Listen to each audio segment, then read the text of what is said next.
This mower was working perfectly well with this old air filter.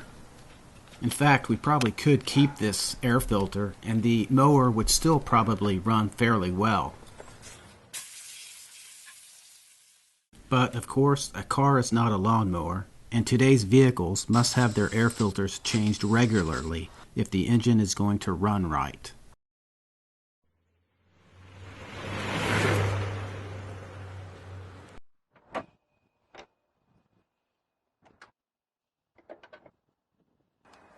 On this vehicle, the air box is on the left driver's side of the engine bay, behind the battery.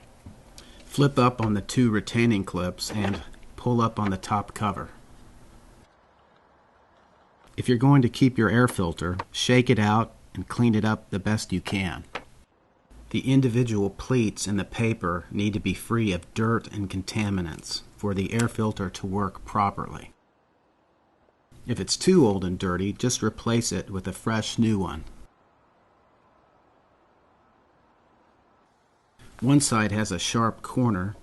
The other sides, as you can see, have rounded curves. They designed it that way so you won't place it upside down in the air box. It can only fit one way, the right way, for the lid to close down properly all the way.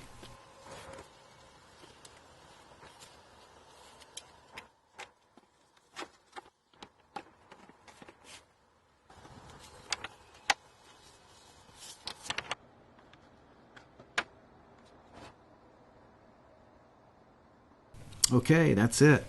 We're finished replacing the air filter. I hope you enjoyed it, and I'll see you on the next video.